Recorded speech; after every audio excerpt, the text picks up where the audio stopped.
Bonjour mesdames, bienvenue pour cette troisième journée au cœur de la Maison Cap Impulsion. Je suis vraiment ravie de vous accueillir. Je vous propose de suite de me mettre en commentaire ce qui t'amène aujourd'hui. Dis-moi dans le chat, en attendant que tout le monde puisse s'installer et nous rejoindre, qu'est-ce qui fait que tu es là aujourd'hui?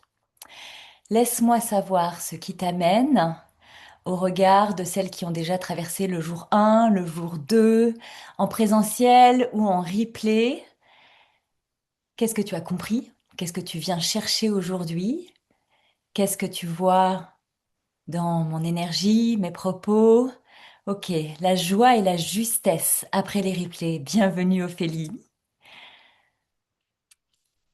C'est important pour moi que vous posiez cette intention de qu'est-ce qui fait que je suis là aujourd'hui? Parce qu'en fait, l'énergie avec laquelle tu arrives, c'est ce qui va conduire ta compréhension de tout ce qui s'ensuit après. Alors je vois Sylvie qui nous partage qu'elle vient pour la pleine réalisation. Je vois celles qui sont en train de s'installer, d'attraper les claviers, de dire oh là là là là, je m'étais pas posé la question, merde, qu'est-ce que je pourrais bien écrire? Mais c'est important de poser ses intentions. Je cherche à retrouver cette impulsion qui me propulse pour mon projet. Ouais. Ça éveille mon énergie d'alignement. Ok. On sent quand même que pour chacune de vous, il y a un coup de boost pour passer à l'action si j'avais pas vu. Je viens puiser un peu plus d'énergie pour propulser la suite.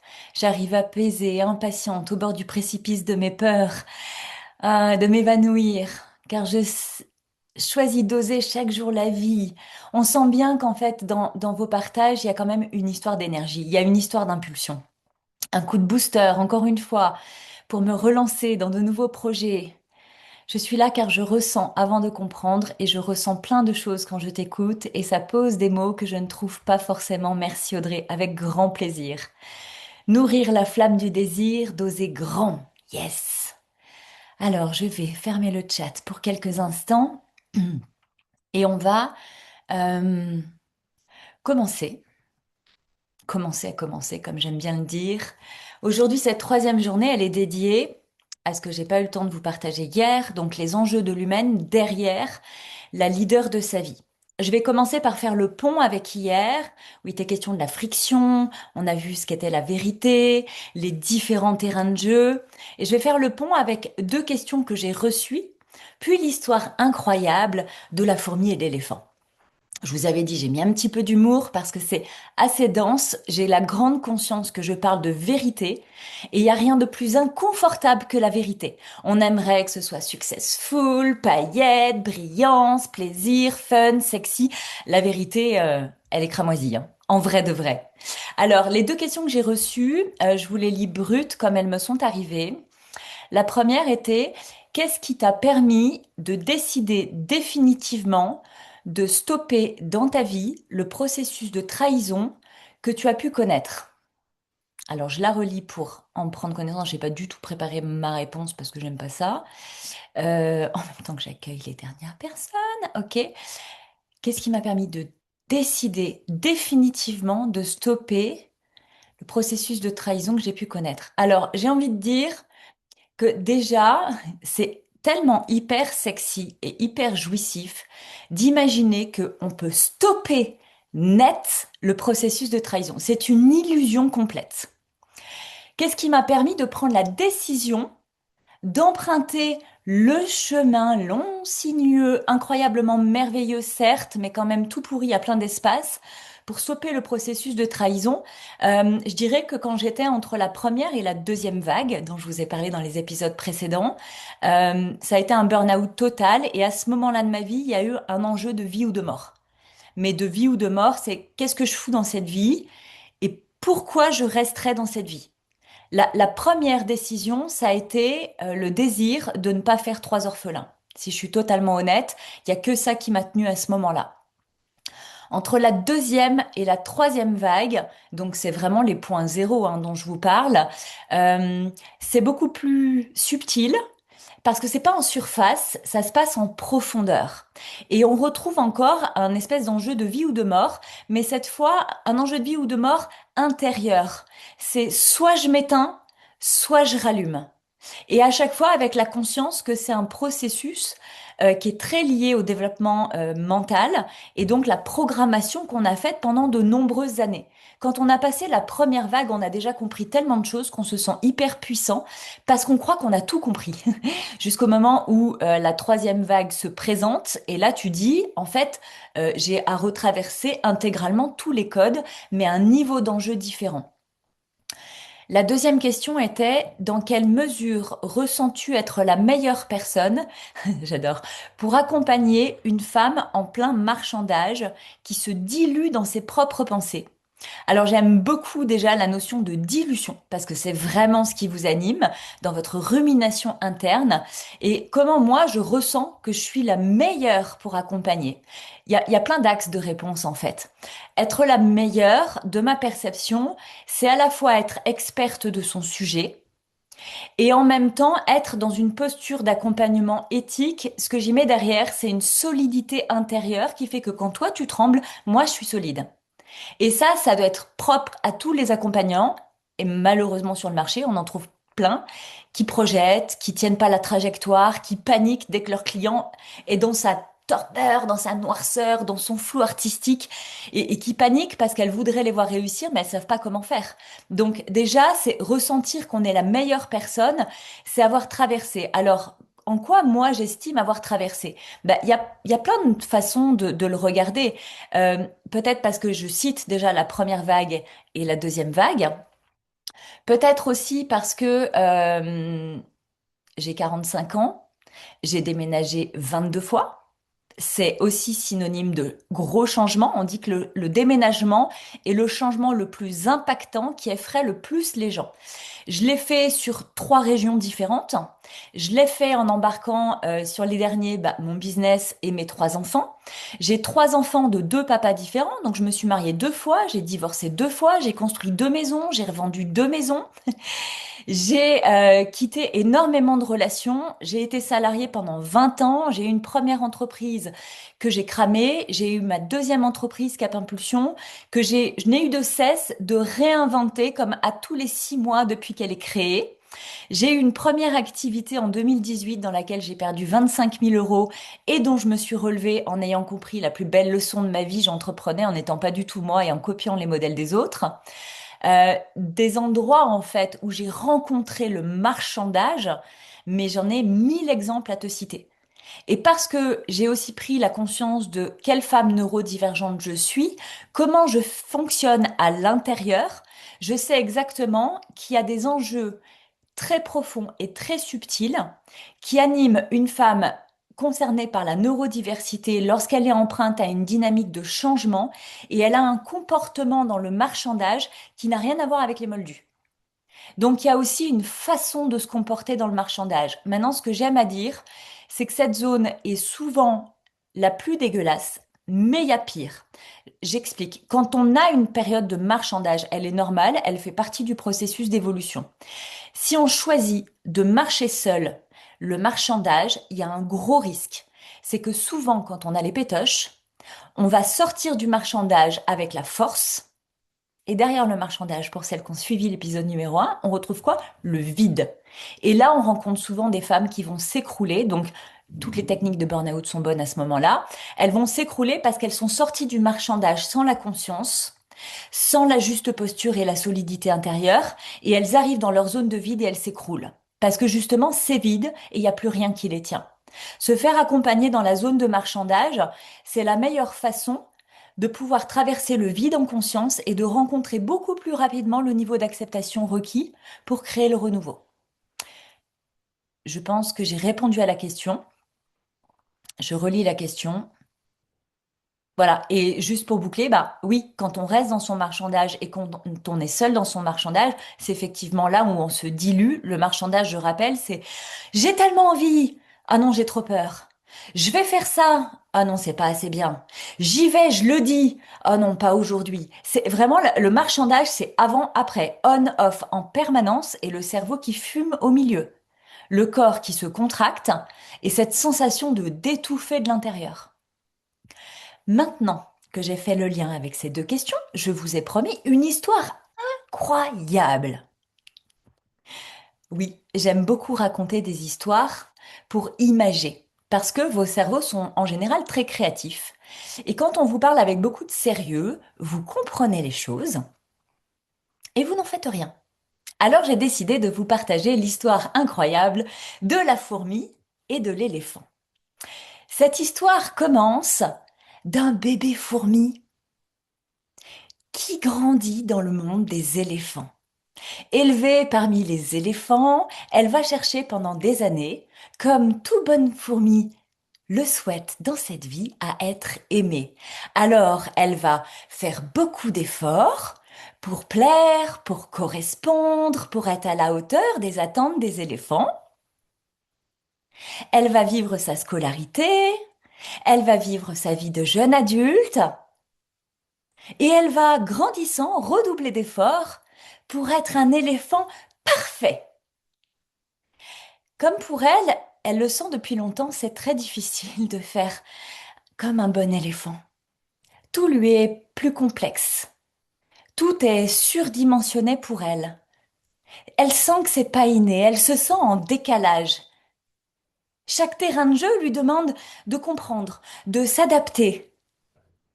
Et à chaque fois qu'elle se lance, elle attend une chose, qu'on lui dise: c'est bien, petit éléphant, on t'aime, bravo, t'as été super. Et elle avance, parce qu'elle se nourrit de reconnaissance, et parce qu'elle aime ça, et qu'elle se sent enfin à la hauteur, elle redouble d'efforts et de vigilance pour être toujours plus parfaite, devenant grande et très perfectionniste. Et comme dans l'histoire, les éléphants avancent en tribu. Les éléphants ont des codes de comportement. Et quand on devient grand, eh bien, il est question de tomber amoureux. Ah merde, faut que je tombe amoureuse. Ah, t'es cet éléphant-là? Ben, c'est marrant, à ses côtés, je me sens un peu moins différente, un peu moins décalée. Alors je vais l'aimer très fort, et puis je vais avoir un bébé. Oh, ce bébé, il est tout mignon, c'est marrant, il est différent. Il ressemble à une petite fourmi.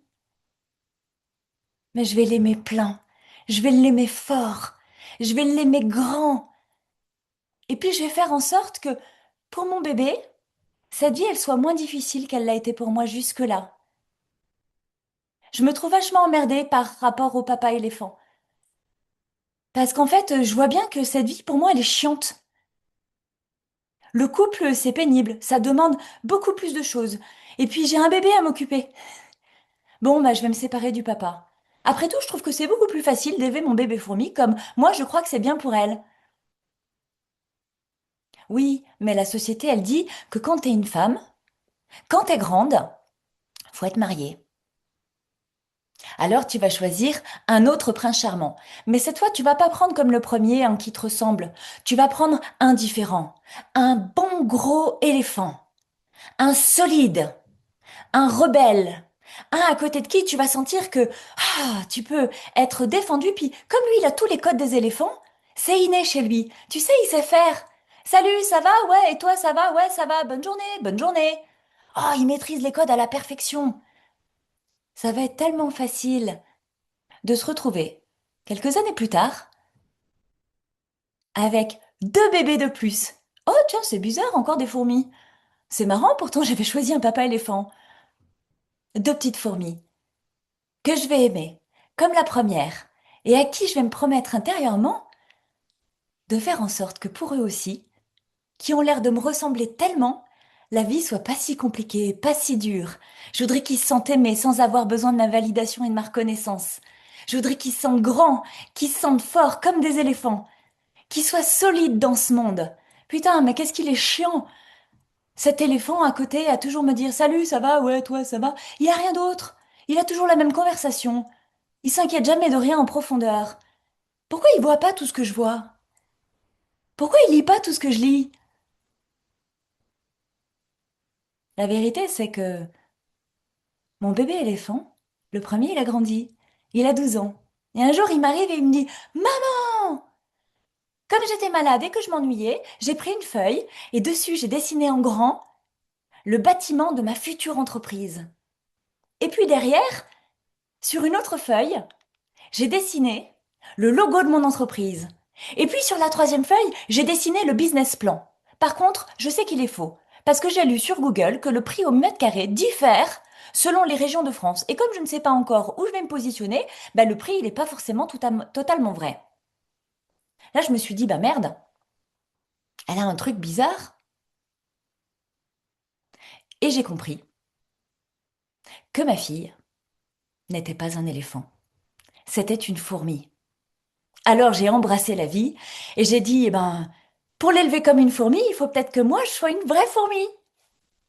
J'ai tout quitté. Le pachyderme à mes côtés, l'entreprise de pachyderme dans laquelle j'étais salariée, et je me suis dit, je vais me reculer. Je vais me créer une tanière, tout cocon, rien que pour moi. Je me suis rendu compte que sur cette terre, j'étais tellement mieux dans ma fourmilière. Quand j'ai traversé tout ça, je me suis dit, putain, c'est fou. Il faut quand même que je leur dise. Je suis sûre que sur cette planète Terre, il y a plein d'autres fourmis comme moi qui pensent qu'elles sont des éléphants. Je me suis dit, comment on fait savoir son message? J'ai fait comme les éléphants. Tu, tu, tu, tu, tu, tu, tu, par ici, boum boum coaching, ta ta ta ta ta ta ta. J'ai crié haut, j'ai crié fort, et vous savez quoi? 10, 20, 50, 100, 300 fourmis sont arrivées en quelques années. Des fourmis incroyables. Elles étaient tellement contentes de savoir qu'il y avait une fourmilière qui existait sur cette terre qu'elles avaient plus besoin de jouer la conversation de Salut, ça va? Ouais, ça va. Et toi? Ouais, ça va. Bonne journée, bonne journée. C'était génial, c'était incroyable.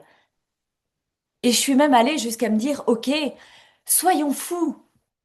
Propulsons le message encore plus grand. Moi, je veux inonder le monde entier de mon message. Je veux que toutes les fourmis de France, de Navarre et du monde entier puissent savoir qu'elles ont le droit d'exister. Mais je savais pas comment faire. Alors j'ai choisi les pachydermes du monde, du développement personnel, du business en ligne. J'ai choisi les meilleurs. J'ai investi 5, 10, 20, 30, 50 000 euros. Je me suis retrouvée vachement emmerdée parce qu'en fait, ils me disaient la même chose qu'à l'école, que j'étais bizarre, que j'étais décalée, que je voulais pas apprendre, que j'avais des codes qui étaient différents, que mes questions étaient emmerdantes, qu'elles n'étaient pas appropriées. Je me suis entendu dire qu'il fallait pas sourire sur les photos parce que quand on est professionnel, on fait pas la grimace. Je me suis entendu dire que je bougeais beaucoup trop pour paraître sérieuse. J'ai aussi entendu que mes coupes de cheveux et mes grimaces en selfie, c'était pas approprié. Que mon énergie, elle était trop, et que j'étais pas assez celle qui voulait bien apprendre comment il fallait faire. On m'a dit les événements professionnels, c'est sans les enfants. On m'a dit si tu viens ici, le dress code, c'est comme ça. On m'a dit tu veux prendre la parole, c'est quoi ton script? On m'a dit tellement de conneries. Alors je me suis reculée encore. Je suis revenue dans ma fourmilière et je me suis promis une chose à moi-même, que plus jamais petite fourmi n'allait se prendre pour un pachyderme. Et j'ai retenu cette phrase. Un arbre qui tombe fait plus de bruit qu'une forêt qui pousse. Et j'ai décidé de rester dans ma tanière, de rester œuvrée dans la fourmilière et de continuer le même mouvement sans le tu qui me coûtait tellement trop d'énergie. J'ai confiance que toutes les fourmis à mes côtés sauront répandre le message. Chut, viens par là, il y a un endroit pour toi. Comme je sais que c'est pas moi qui vais sauver le monde, je me suis promis d'accompagner chaque année moins de personnes, mais qui chacune d'entre elles serait vraiment en mesure d'accompagner. Si moi j'accompagne 10 personnes, qui elles-mêmes accompagnent 10 personnes, qui vont accompagner 10 personnes, rendez-vous compte quelle fourmilière incroyable nous allons créer.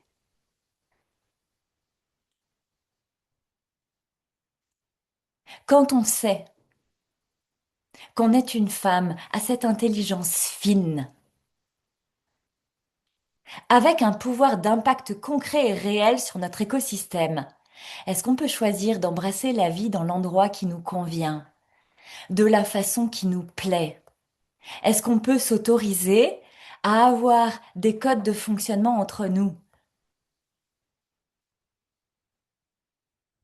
On est plus petite, on est plus fine, mais souvenez-vous de ce qu'on raconte des fourmis.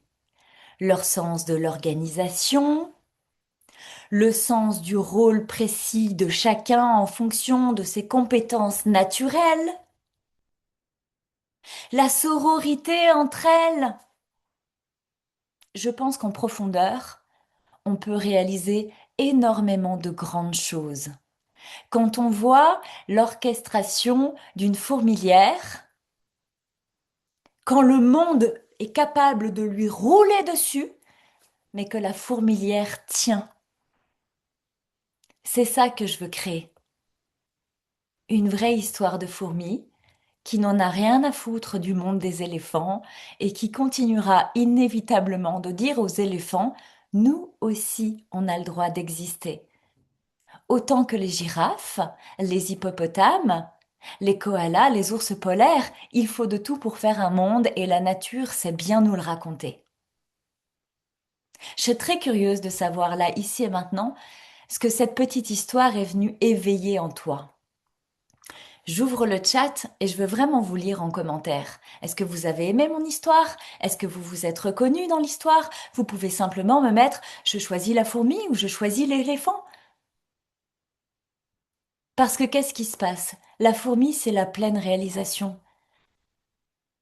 L'éléphant, c'est plutôt l'entreprise, le pachyderme. J'inonde le monde avec beaucoup de force et je sais reconnaître les fourmis qui sont aujourd'hui brillantes, qui font de magnifiques éléphants. Hop, vous m'avez répondu plein de choses. Authenticité, je me sens fourmi, je choisis la fourmi. Ah, je suis tellement heureuse et tellement pas surprise que l'histoire de la fourmi vous ait beaucoup plus plu que l'histoire de l'éléphant. Ok, fourmi, je choisis la fourmilière. Je comprends. Ah, attends, je vais le remettre en plus grand. Attends, j'ai pas tous les messages. Je comprends que le fait d'être maman donne de la motivation et une bonne raison de se battre, mais moi je ne suis pas maman. Je n'ai pas ce leitmotiv de faire pour mes enfants. Est-ce que d'autres femmes ici n'ont pas d'enfants? Il y a énormément de femmes qui n'ont pas d'enfants et je vais vous dire une vérité que je rencontre dans mes espaces. Il y a beaucoup de femmes aujourd'hui qui ont soit des enfants à mes côtés sur le tard. L'année dernière, j'ai accompagné deux femmes de 42 et 45 ans dans leur maternité pour assumer une maternité tardive. Et j'ai aussi beaucoup de femmes qui ont fait le choix de ne jamais être maman parce qu'en fait, c'est aussi une liberté entière. Ce choix de le faire pour ses enfants, parce que c'est la première chose qui m'accroche à la vie. Et la première vague, je fais le choix pour mes enfants. Mais la deuxième vague, c'est pas un choix pour mes enfants que je fais. C'est vraiment un choix en mode moi et ma gueule.com parce qu'au-delà de mes enfants qui sont en train de grandir et qui quittent déjà le foyer pour certains, j'ai comme fait mon job de cette première vague de maternité et on sait qu'on signe pour la vie. Mais une fois que les enfants partent, il reste quand même ma vie. Et moi, je suis pas ce genre de maman qui fait tout pour ses enfants, qui est tout pour ses enfants, je suis maman, ok, mais je suis aussi une femme. Je suis aussi une amoureuse de la vie, une envie d'être en duo et pas en couple de Moldu, ça c'est une certitude. Je suis aussi une amie, je suis aussi une sœur, je suis aussi une coach à vos côtés. Je suis plein de choses, je suis une femme entière et riche et en fait quand on n'a pas d'enfant, il y a tellement de bonnes raisons et certaines, je retrouve aussi le goût de se sentir utile dans cette vie-là. J'ai lu dernièrement un livre qui s'appelle Les 40 ambitieuses. Et pour le coup, il y a énormément de ces femmes qui n'ont pas eu d'enfants parce qu'elles ont voué leur vie à leur passion.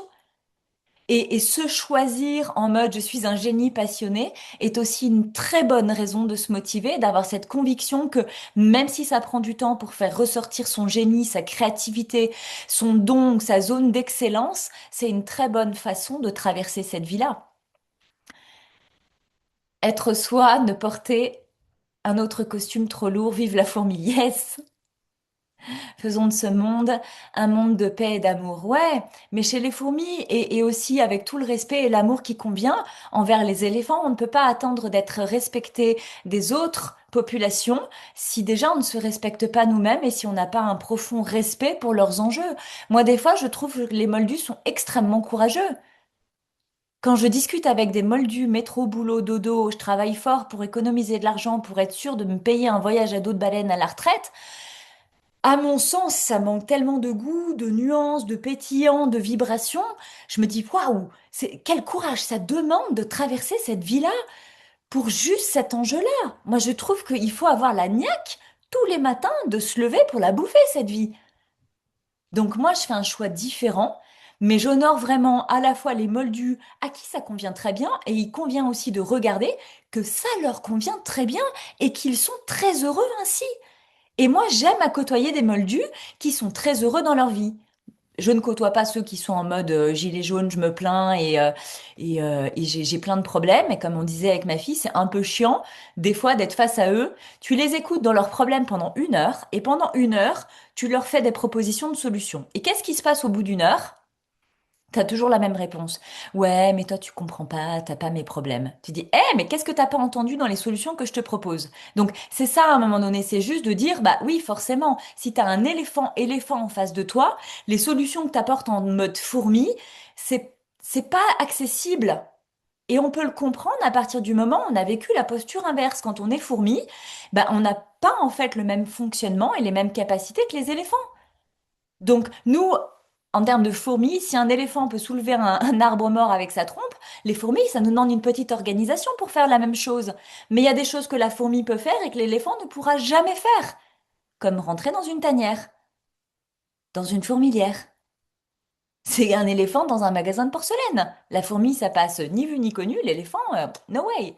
Donc, c'est ça aussi d'avoir un amour inconditionnel, c'est de venir poser de l'amour et beaucoup de respect, en fait, de pas être dans le jugement, juste dans la considération factuelle des enjeux des uns et des autres. Donc, je pense que oui, on peut mettre beaucoup d'amour et beaucoup de paix dans ce monde à partir du moment où on sait considérer toutes les polarités. Je m'étais promis de ne pas faire de digression aujourd'hui. Déjà, vous commencez à m'en faire faire. Oh, oh, comment elle prend pas sa responsabilité qu'elle reporte sur les autres. C'est pas joli. Allez, on y vient. Les enjeux de l'humaine derrière la leader de sa vie. L'humaine derrière la leader de sa vie. Je parle aux femmes. À l'intelligence fine. On en a parlé brièvement, on y reviendra à la fin aujourd'hui parce que c'est important. Je vous ai préparé un petit jeu et vous allez voir comment vous pouvez vous considérer parce que certaines ont rencontré la valse des étiquettes que j'ai déjà citées. Hypersensibilité, hyposensibilité, HPI, THPI, TTHPI, TSA 10, TDA avec ou sans le H. Il y en a qui ont embrassé ce chemin, d'autres qui ne se sont jamais posé la question et qui disent ah bon, de quoi on parle? Ce serait intéressant qu'on en discute 2 minutes. Ça s'appelle, bref, la neurodiversité, qui est le thème pas communément employé, mais qui, de ma perception, est le plus juste parce que le moins jugeant. Je parle aux femmes dont le rôle a de l'impact. On l'a vu hier, famille, cliente, relation, de l'impact, point. Parce que je parle aux femmes qui prennent leur vie au sérieux. Ça, je l'ai pas encore vraiment détaillé, mais c'est assez simple. Qu'est-ce que j'entends par une femme qui prend sa vie au sérieux? Clairement, si je dois te convaincre que chaque jour compte, si je dois te convaincre que chaque jour de cette vie compte, je n'ai, moi, pas de temps à perdre dans cette vie-là.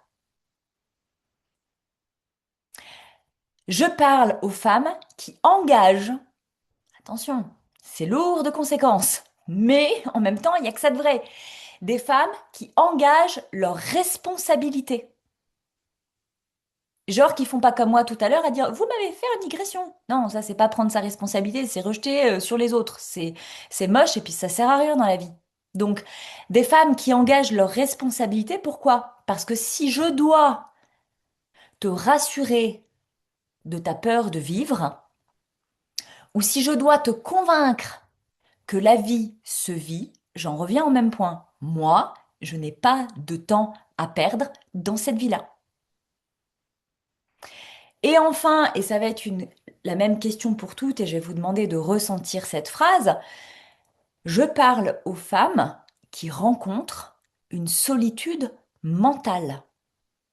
Ça veut dire quoi? Je travaille avec celles qui ont souvent pensé, sans jamais le dire à personne, mais putain, il y a donc personne sur cette terre qui puisse me capter exactement depuis là où je pense, sans devoir m'expliquer ou me justifier? Dites-moi, levez la main comme ça, celles qui se sont déjà pensé ça, à quelques mots près. Mais oui, ce mode, putain, mais je suis différente, d'accord, je suis bizarre, d'accord, je suis décalée, d'accord.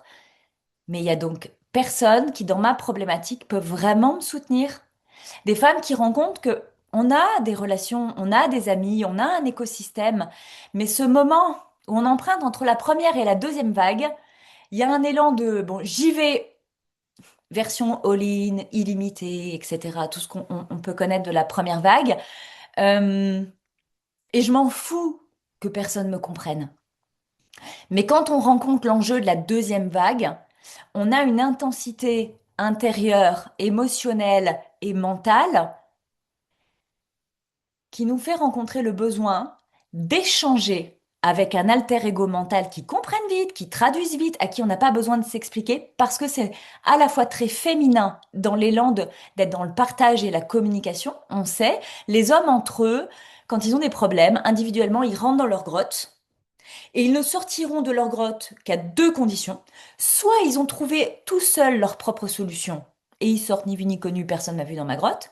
Soit ils vont sortir en catimini pour aller chercher la personne référente qui est de leur perception le meilleur conseil pour les aider à trouver leur solution. Les femmes, elles se comportent pas du tout comme ça. Nous, on raconte nos problèmes et parce qu'on raconte nos problèmes, parce qu'on dit nos problèmes, on trouve souvent seuls nos propres solutions.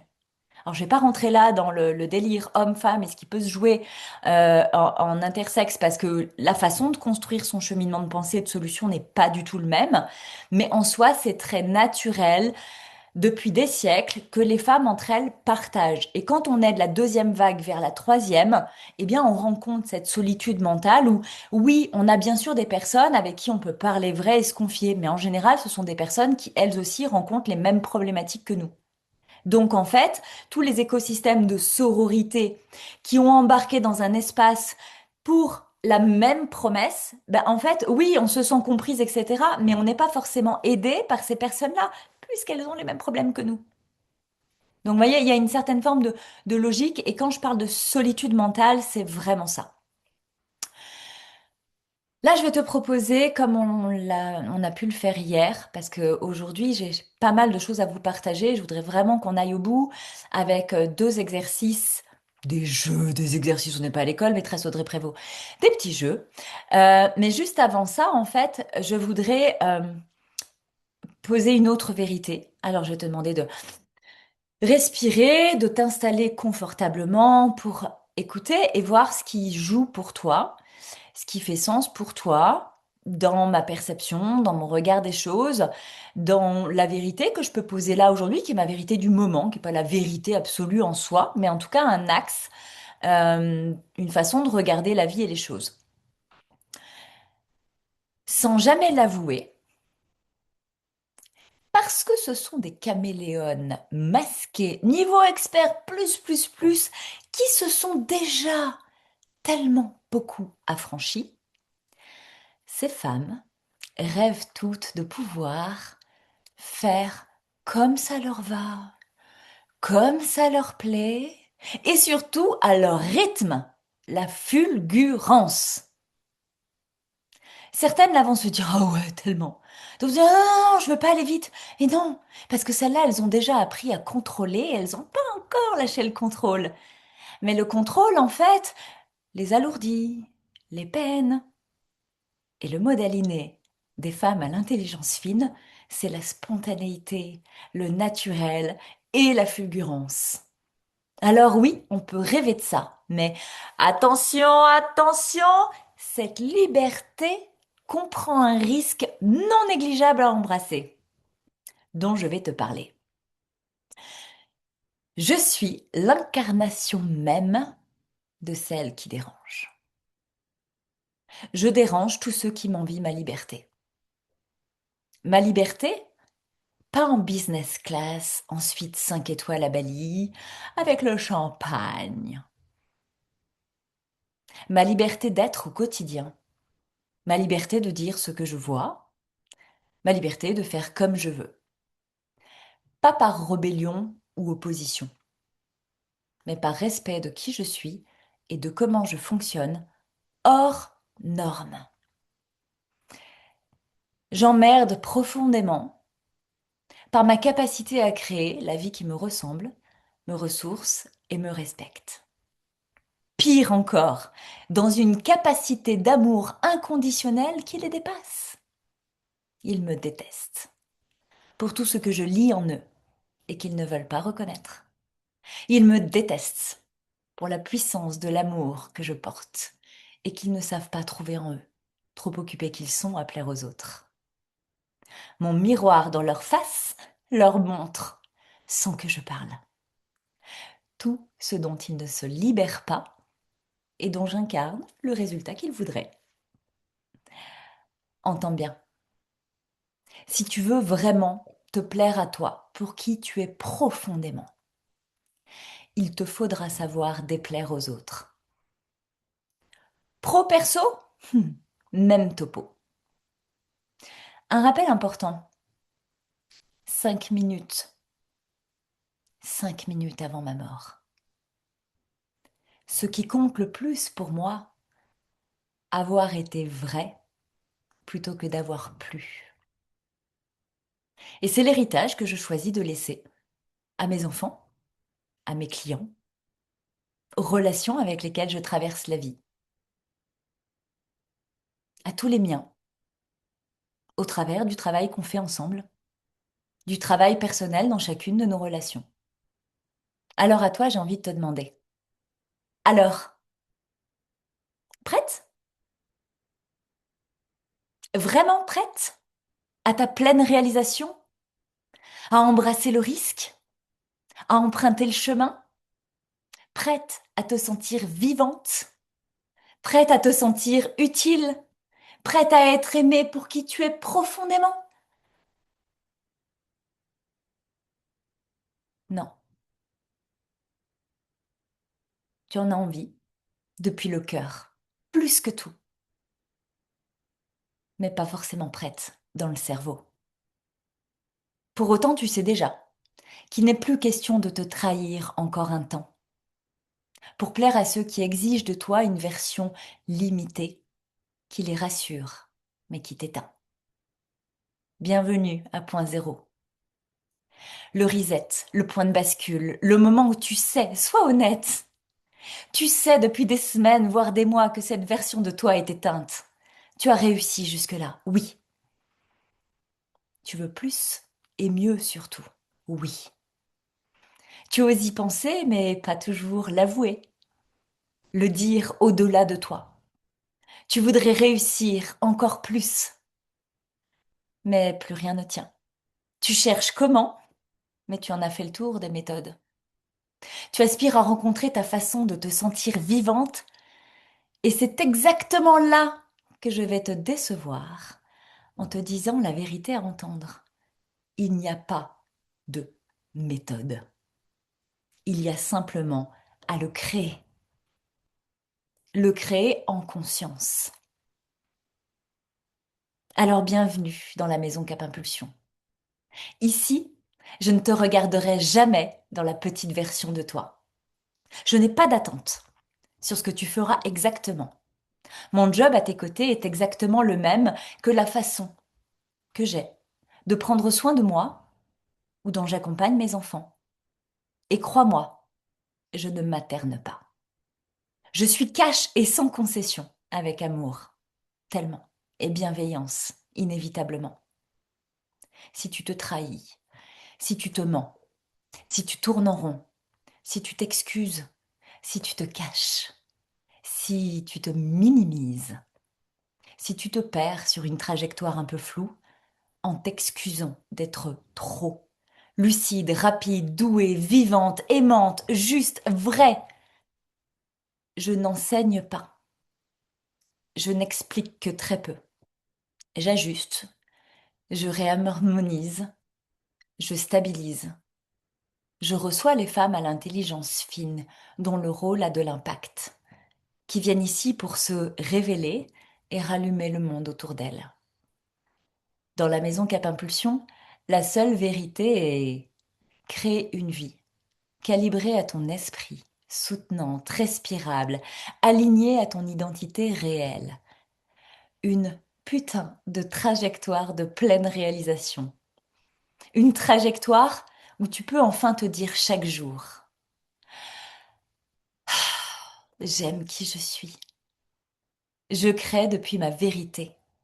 Je vis depuis ma solidité intérieure. J'aime ce que j'en fais. J'aime ce à quoi je contribue. J'aime et je me sens aimée. Je te souhaite aujourd'hui la bienvenue à mes côtés pour te rencontrer. Je voudrais savoir, dans le chat, qu'est-ce que ça t'apporte cette lecture? Est-ce qu'il y a une prise de conscience ou une mise en lumière d'un angle mort? Dis-moi ce que ça t'évoque.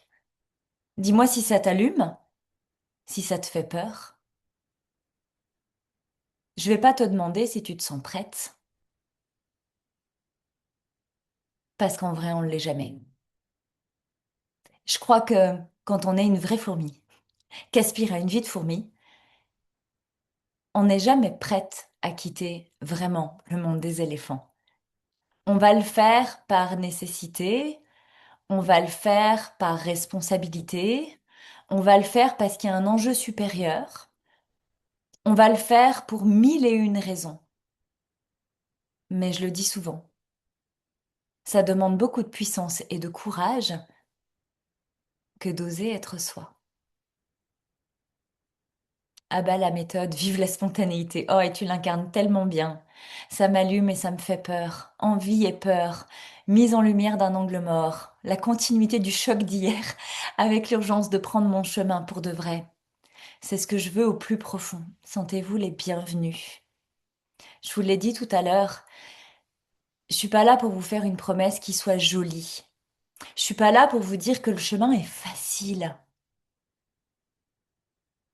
Je vous dis, et je le répète depuis plus de 8 ans, ça en vaut putain la peine. C'est surtout ça en fait. C'est que ça en vaut vraiment la peine. C'est tellement plus simple que de se forcer, que de s'adapter, que d'être en sous-régime en permanence, que de vivre comme on veut. Il y a quelque chose dans cette phrase qui dérange souvent. Ouais, mais vivre comme on veut. Si tout le monde pouvait faire comme on veut. Mais oui, en vrai, tout le monde peut. Tu peux choisir de vivre là où tu es aujourd'hui ou choisir de vivre en Papouasie ou au Groenland. Tu peux choisir de vivre totalement seul ou d'aller, je sais pas moi, dans une forêt avec une communauté qui te ressemble. Tu peux décider que la vie occidentale, européenne ne te convient plus et aller en Afrique dans une tribu retirée au fin fond des terres. Je trouve que cette vie terrienne est extraordinaire alors qu'on parle beaucoup de manifestation et d'abondance. Moi, je vous invite juste à regarder ce que la Terre offre. Un échantillon de possibilités incroyables. Si demain je voulais être une star de cinéma, je peux.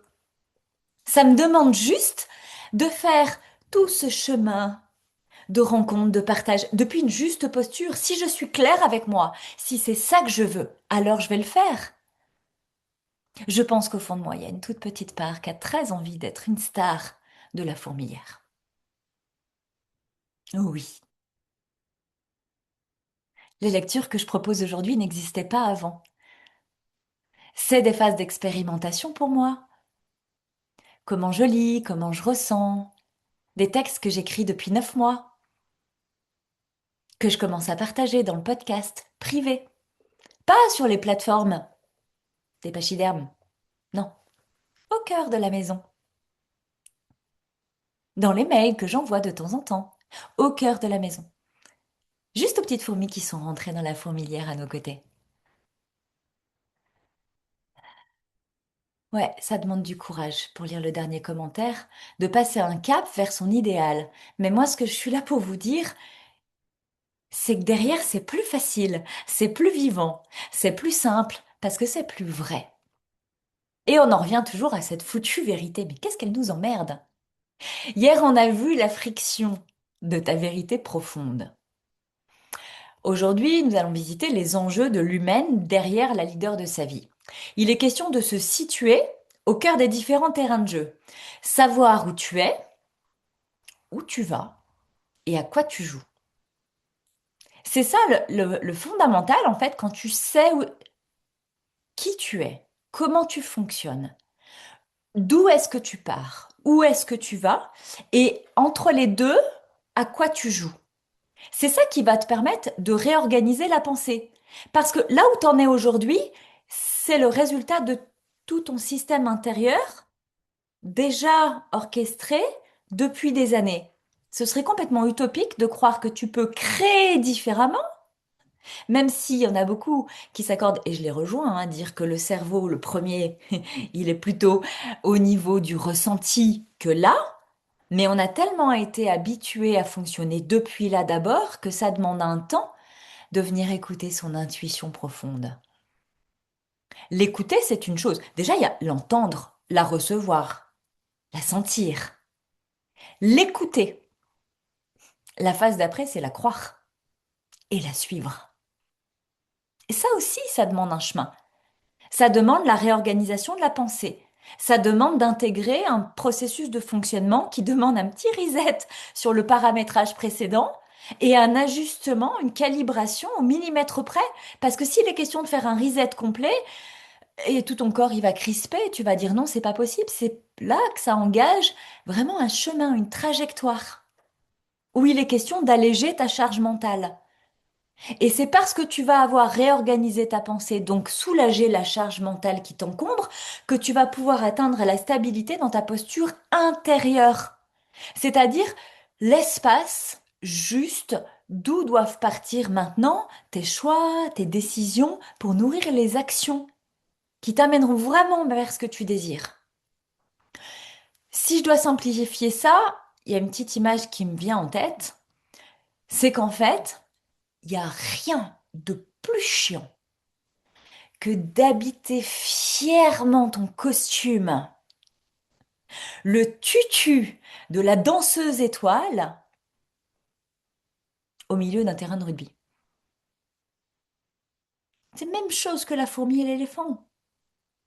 Ou encore, je pourrais dire, de jouer au Monopoly avec les cartes et les règles de la bonne paye. S'il n'y a pas de reprogrammation mentale, c'est exactement ça. Tu forces, tous les joueurs autour du plateau jouent au Monopoly, tu veux jouer au Monopoly, mais toi, t'as les cartes et les règles de la bonne paye. Tu passes du temps à apprendre, à comprendre, à t'adapter, mais t'essayes d'intégrer les règles du Monopoly en lien avec tout ce que tu as enregistré des règles de la bonne paye. Et si tu essaies de faire ça tout seul, avec aucun alter ego mental qui te dit hey, hey, voilà ce qui se passe, voilà où ça merde, voilà quelles règles t'es encore en train de suivre alors qu'elles te correspondent pas, ça prend du temps. Et se choisir niveau deuxième vague, c'est clairement choisir le bon terrain de jeu. Bonne paye, Monopoly, à quoi tu joues? Donc entrepreneuriat, solopreneur, une équipe, pas d'équipe, salarié, de direction ou salarié tranquille sans responsabilité, une activité à côté. Des choix, il y en a plein. Mais choisir le bon terrain de jeu, c'est choisir celui qui te ressemble. Celui où déjà les règles de base, tu vas pouvoir les embrasser parce qu'en fait, ce sont celles qui te respectent. L'entrepreneuriat a des codes, le solopreneur a des codes, le salariat a des codes. L'idée, c'est de choisir ceux qui te respectent. Pourquoi? Parce qu'il va être question de t'engager à respecter ton choix chaque jour. Et ça, c'est ce qui va te ressourcer. Comme je dis souvent, si tu es un athlète de haut niveau et que tu vises la médaille d'or, tu peux pas aller vers la médaille d'or en faisant McDo un jour sur deux et entraînement un jour sur trois. À un moment donné, quand tu as choisi ton terrain de jeu, avec les règles qui conviennent, et que tu décides d'embrasser l'ensemble parce que ta réussite se présente dans ta perception comme ça, c'est comme ça que ça te rend heureuse, mais ça te demande d'avoir la juste posture au cœur de ce terrain de jeu. Et donc d'apprendre à être focus sur ce qui est nécessaire et urgent et l'exploiter maintenant. C'est apprendre, oui, mais choisir ce qui est nécessaire. Et pour beaucoup, ça demande de savoir choisir. Ce qui, dans la neurodiversité, n'est pas une option de série, c'est une option. Certaines ont la capacité choix, d'autres non. Donc ça s'accompagne aussi. Il va être question d'arrêter de croire, d'attendre, de prendre ses responsabilités, j'en ai déjà parlé, et d'agir au lieu de toujours se cacher derrière, oui, mais moi je procrastine. Le seul vrai sujet, en fait, c'est de donner du sens. De donner du sens en tout, de donner beaucoup de jeu et beaucoup de plaisir. Quand on est habité par la neurodiversité, c'est nenni non point, tu te lèves pas le matin avec l'envie de te réaliser pour des tâches qui n'ont pas de sens, qui ne t'amusent pas, dans lesquelles tu ne prends aucun plaisir. Je dis pas qu'il y en a pas, mais tu traverses plus facilement les tâches qui sont un peu lourdes et un peu chiantes quand tout le reste t'amuse autour. Parce que ça a du sens. Moi, faire la comptabilité, celles qui me connaissent depuis des années savent que c'est pas la tâche que je préfère. Pour autant, ça a du sens parce que c'est quand même ce qui soutient toute mon entreprise. C'est ce qui soutient ma grande vision, c'est ce qui soutient ma pleine réalisation, c'est ce qui soutient mon écosystème financier, c'est ce qui fait que je peux continuer cette trajectoire. Donc, je vais forcément trouver des modèles adaptatoires, adaptatifs et compensatoires. Oui, ça, je le fais souvent, je relis deux mots. Adaptatifs et compensatoires qui vont me permettre de rendre cette tâche chiante, plaisante et amusante pour que je la fasse vraiment. Il va être question aussi de se prendre pour ce qu'on est et de prendre sa vie au sérieux. Se considérer pour vrai et en faire quelque chose. Alors, dites-moi, dans le chat là, de 0 à 10, tu te sens prête combien à embrasser ce chemin? De là où t'en es. Que tu sois dans la deuxième vague où waouh, t'as un peu de sable encore collé dans le maillot et entre les dents, mais tu prends conscience qu'effectivement t'appartiens plus à la première vague et t'es en plein cœur de la deuxième, ou t'as déjà fait le tour de la troisième, parce que j'en vois quelques-unes, hein. Je vous vois. Il y en a quelques-unes, elles sont déjà effectivement dans la compréhension que non, la deuxième, j'ai passé aussi. Mais c'est quoi la troisième? C'est quoi le changement? C'est qu'est-ce qui se passe encore là? 12, 9, 7, 8, 7, 9, 8, 6, 8 et demi. Dans la deuxième vague niveau 7. Ben yes bébé. I know. 7, yes. Ça c'est chouette aussi de pouvoir vous situer. 7, 7. Ok. Ouais, deuxième vague aussi. Yes. Vous avez vu, de temps en temps, yes, I know, no way. Et je travaille l'anglais depuis 6 mois. Donc de temps en temps, j'en place et je prends l'habitude de devenir celle qui parle anglais couramment.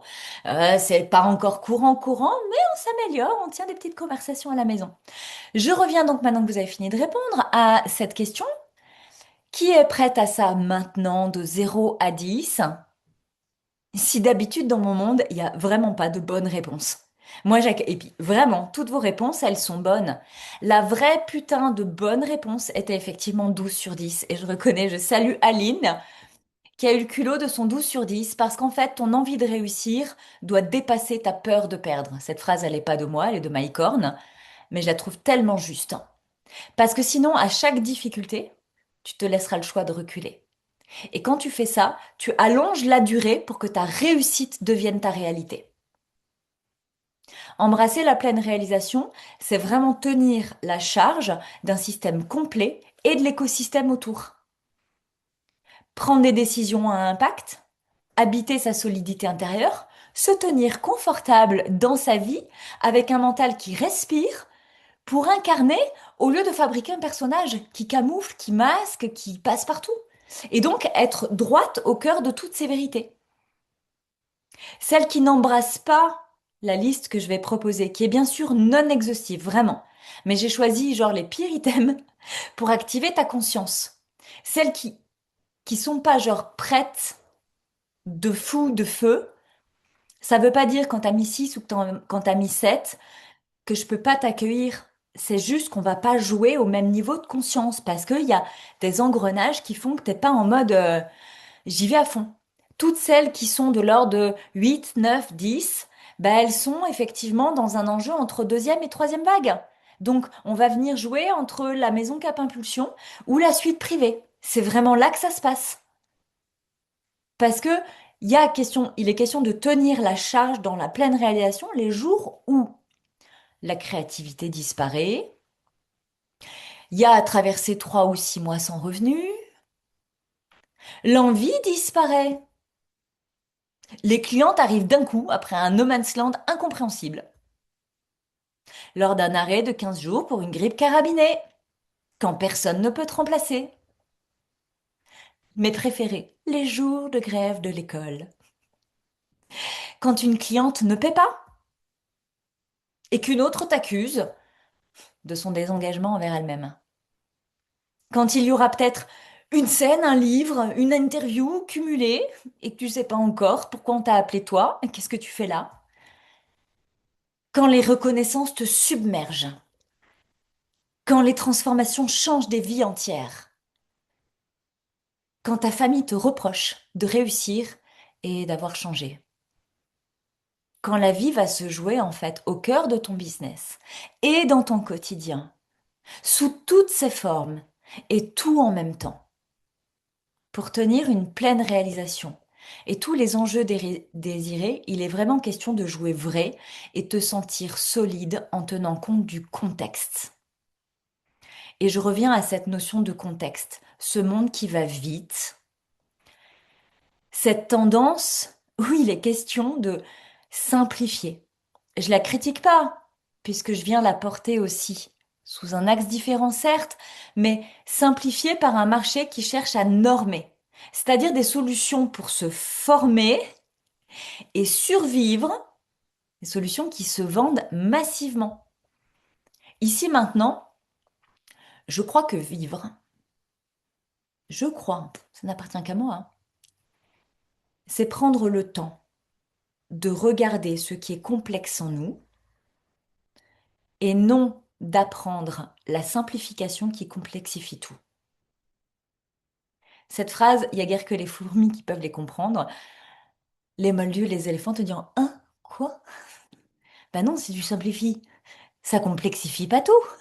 Si, en fait, parce que ce qui est simple dans les méthodes qui sont massivement vendues, c'est qu'elles s'adressent à des moldus. Et en fait, ce qui est simple pour eux est très compliqué pour nous. C'est là où le raisonnement que je pose et la façon d'accompagner diffèrent. C'est que, pour vrai, tu as besoin de choses compliquées qui correspondent à ta façon de réfléchir, de penser, de créer, de visionner, de t'animer dans ta vie. C'est-à-dire que c'est compliqué pour nous, pour eux, mais pour nous, c'est ça qui est facile. C'est quand tout se mélange. Et clairement, dans la durée, j'invite cette vérité. Pourquoi? Parce que la vérité ne ment pas. La vérité ne triche pas. La vérité profonde est vraiment plus facile à vivre que les mensonges. J'entends par là le costume. C'était un mensonge à moi-même pendant des années d'être une fourmi dans un costume d'éléphant. C'est plus facile la vérité de qui je suis profondément. La vérité, elle coûte, mais elle coûte moins qu'elle ne récompense sur le long terme. Ce qui va venir challenger ton désir de réussir de suite. Tu veux réussir de suite ou tu veux traverser la vie en ayant cette sensation de réussir? La vérité, elle est plus facile à tenir sur le long terme, surtout pour celles qui prévoient d'exister dans leur pleine réalisation sur la durée. Ce que je vous propose là, c'est d'aller jouer à un état des lieux. Non, je vous avais proposé de jouer, de vous faire participer. Alors, je vous emmène visiter comme un état des lieux, ouais, avec les vrais enjeux qui sont sous-jacents vraiment à des items qui sont connus. Donc, je t'invite à regarder ta vérité sans concession, parce que c'est le minimum que tu puisses faire pour t'aider, vraiment. Toujours une liste qui est non exhaustive. Il me faudrait 4 jours pour balayer une liste complète et encore j'en oublierais. Donc vraiment, j'ai choisi des items et toi tu vas noter de 0 à 10 pour chaque item pour ressentir si tu te sens concerné par ce que je porte, parce que portent en silence les femmes à l'intelligence fine. Ok? Vous avez envie de jouer? J'ai cru que vous étiez endormi. Merde alors! J'adore vous voir ici. En mode très... Ok, papier, crayon, je note. Alors, je vous invite peut-être à noter les titres, parce que ça peut être intéressant après de faire comme une petite cartographie, un état des lieux, comme une constellation étoilée, où sur chaque item, vous allez poser de 0 à 10, mais vous prenez pas trop la tête avec ça. L'idée, ça va être de noter la note, d'avoir une notion de la note globale qui va dire comment tu te sens concerné. Donc, je vous invite à noter sur 10 items de 1 à 10, et du coup, enfin de 0 à 10 même. Et du coup, tu vas atterrir à une note sur 100. J'aime bien toujours vous dire la finalité, c'est-à-dire que ta note sur 100, elle va te dire, bah oui, t'es clairement concerné par mon charabia, ou pas du tout. Ça mérite que tu portes ton attention, ou pas du tout. Et le meilleur moyen que je puisse avoir pour te faire rencontrer ça, bah, c'est de te parler pour vrai de certaines situations que je peux rencontrer auprès des femmes que j'accompagne. Donc, il n'y a pas d'enjeu supérieur à ça. C'est vraiment que tu puisses faire ton bilan et de voir comment tu te ressens au travers de ça.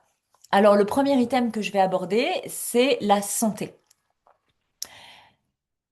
On va évaluer est-ce qu'on se sent concerné par la fatigue mentale chronique. Cette espèce d'avoir l'impression d'une boîte qui fonctionne en permanence et d'avoir la quête de vouloir mettre sur off ou de trouver la solution, le truc qui va faire que là-haut, chut, ça va ralentir. Le truc qui fait comme sur un moteur, tu verses une bouteille d'eau pour que ça fume un bon coup, mais après ça refroidit et ça se calme. On va retrouver aussi au niveau de la santé un enjeu sur un corps qui est en alerte permanente.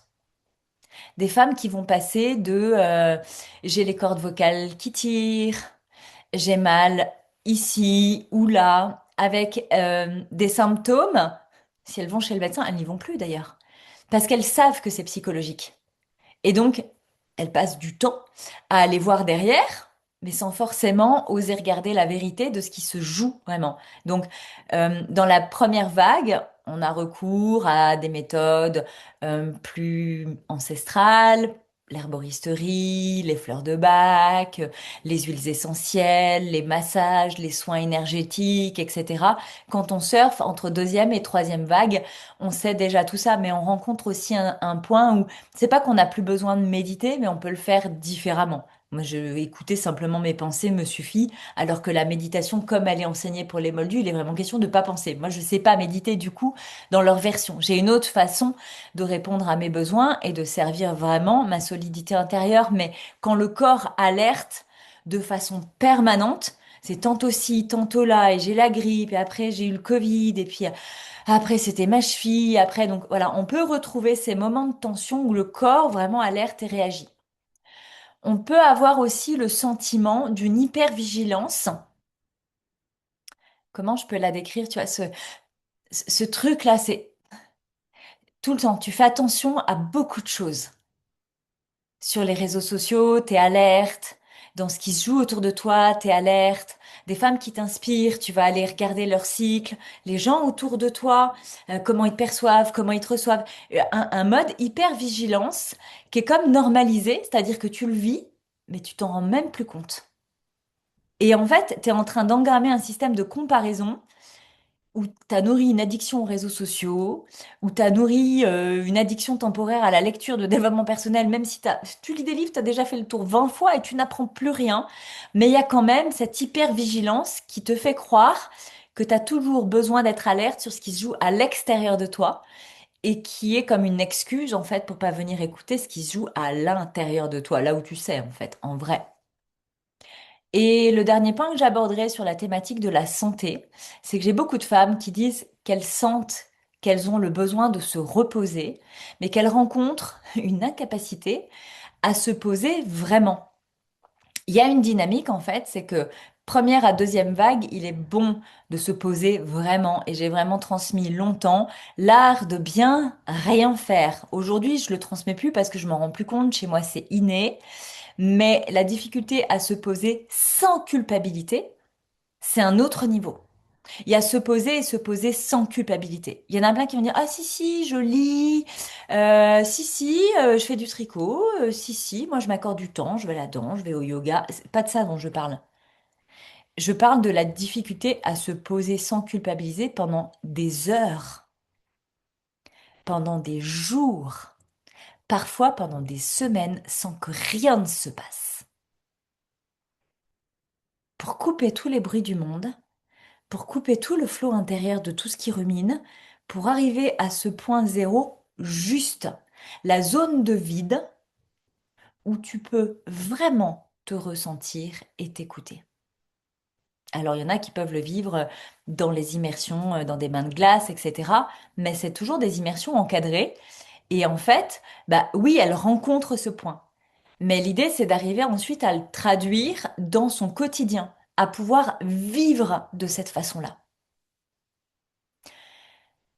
C'est le moment de venir évaluer, tu vois, comment tu te ressens par rapport à ça. Ça me parle ou ça me parle pas sur une échelle de 0 à 10. Et il y a des items où certaines vont se sentir, non, moi c'est bon, tout ça c'est réglé. L'attente, c'est pas que ce soit réglé sur tous les items ou que ce soit le bordel sur tous les items. On va dire que si c'est le bordel sur tous les items, on est plutôt début de deuxième vague. Il y a une chose qui va se poser, c'est que s'il y a pas mal d'items où c'est déjà bien maîtrisé, où on a déjà la conscience de tout ça, c'est qu'on est en train de jouer entre deuxième et troisième vague. Alors pour celles qui sont début de deuxième vague et qui sont vraiment reçues dans la maison Cap Impulsion, c'est génial parce qu'elles font un bilan. Et j'invite celles qui sont plutôt deuxième, troisième vague à faire preuve de patience dans le déroulé de cet exercice en venant vraiment le mettre à votre service. C'est-à-dire que quand vous vous rendez compte que sur un item, vous êtes OK, c'est pas de vous dire c'est pas pour moi, c'est de dire putain, je mesure le chemin parcouru pour en arriver jusque-là. C'est vraiment ça l'invitation et c'est pareil. Le marketing dit, il faut choisir. Moi, je construis une fourmilière géante. Ça veut dire que je sais parler encore à celles qui sont dans un costume d'éléphant, mais à qui je commence à déléguer. Comme je l'ai dit hier à Lynn, j'ai envoyé quelques profils qui sont effectivement dans un costume d'éléphant, qu'il est question de ramener et je commence à accompagner des femmes qui sont en mesure de le faire à ma place. Je parle encore à celles qui arrivent dans la fourmilière et qui ont le désir de se poser là et d'apprendre à vivre comme une fourmi. Et la deuxième, troisième vague, ben, c'est celles qui sont en train de se dire, OK, toi, t'as ta fourmilière. Je veux vraiment venir dans la posture de moi aussi. Je veux créer ma propre fourmilière.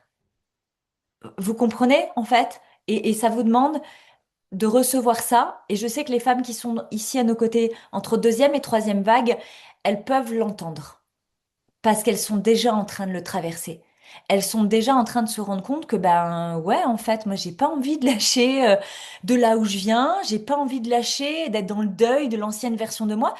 Moi, concrètement, ici et maintenant, Audrey Prévost, je suis extrêmement fière et extrêmement dans l'amour de toutes mes dernières années. C'est d'ailleurs pour ça que j'illustre certains de mes posts avec des photos qui datent d'il y a 7 ans. Là où le branding te dit non, non, tu dois mettre que des photos d'actualité qui portent ton énergie du jour. Mais moi, je l'aime, cette putain d'Audrey d'il y a 5 ans. Je l'aime, samedi au mois de juin. Je l'aime, celle qui a commencé Cap Impulsion et qui posait fièrement à côté de son logo alors elle savait pas encore sur la photo qu'elle allait perdre 25 000 balles dans l'histoire. Mais putain, qu'est-ce que je l'aime. Et je crois fort que le chemin dans lequel je vous embarque, cette destination-là, c'est une vraie putain de sororité où on crée des liens. Vendredi, je vais aller boire le café avec une femme qui a embarqué dans Cap Impulsion en 2021. Quand elle embarque, j'habite dans le Lot-et-Garonne. Après, je suis montée en Bretagne. Et là, je suis redescendue à Albi. Elle, elle est restée dans le Lot-et-Garonne. Mais pour le coup, elle vient à Albi parce que son fils habitait à Albi. C'est un hasard. Qu'entre le moment où elle est venue et le moment où elle m'a quittée, parce qu'elle vit aussi sa pleine réalisation, j'arrive là où son fils est. Son fils est venu chez moi il y a un mois pour me faire un branchement électrique parce que c'est son métier. Elle vient voir son fils, je vais boire avec le café avec elle vendredi. Moi, j'aspire vraiment à construire un domaine Cap Impulsion où la finalité, c'est que je puisse finir ma vieillesse tranquille avec mon dentier peinard, que le foyer Cap Impulsion qui aura reçu des centaines de milliers de personnes en immersion pendant des dizaines d'années, soit in fine ma best maison de retraite où j'y vivrai avec certaines de vous. Peut-être de celles qui ont embarqué en 2021. C'est un écosystème vivant jusqu'à la fin de mes jours. Et la conscience, mais c'est mon rêve qui est complètement fou. Mais j'y crois, mais en fait, c'est ça que je veux vivre. Et je vous l'ai dit hier. Moi, ce que je veux vivre, je vais simplement le créer. Je m'en fous que ça n'existe pas. Et quelque part, si on est vraiment cohérent avec ce qui se passe dans le monde, il y a plein de petits bouts qui existent. Ça existe déjà, des femmes qui se relient, qui achètent une maison pour vieillir ensemble. Et je trouve ça magnifique. Ça existe déjà, des maisons de retraite associées à des crèches. Mais est-ce qu'on peut tout assembler, tout ce qui est bien et tout ce qui est bon? Moi, je veux faire ça. Et je veux pas faire ça moi, pour nous.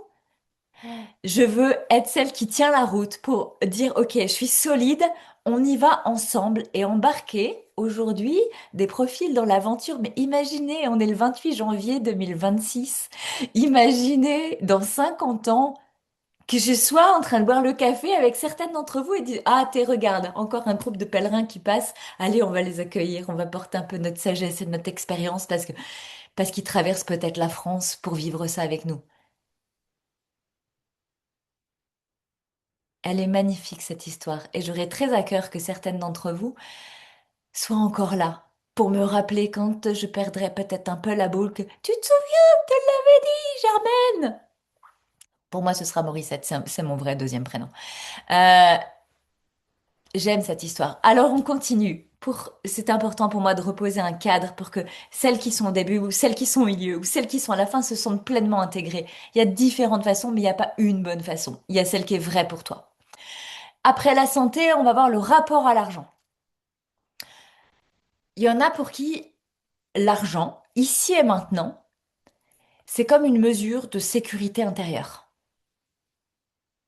C'est-à-dire que on a des profils pour qui si j'ai de l'argent, je me sens en sécurité. Ce qui veut dire, si je dépense de l'argent, je me mets en insécurité.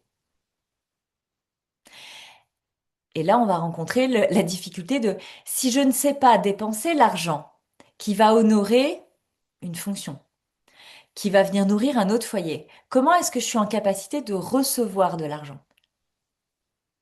Ça ne marche pas. Ça circule. Tout le monde le dit, c'est une énergie, tu l'appelles comme tu veux, l'argent c'est l'argent, Monopoly à un moment donné c'est l'argent.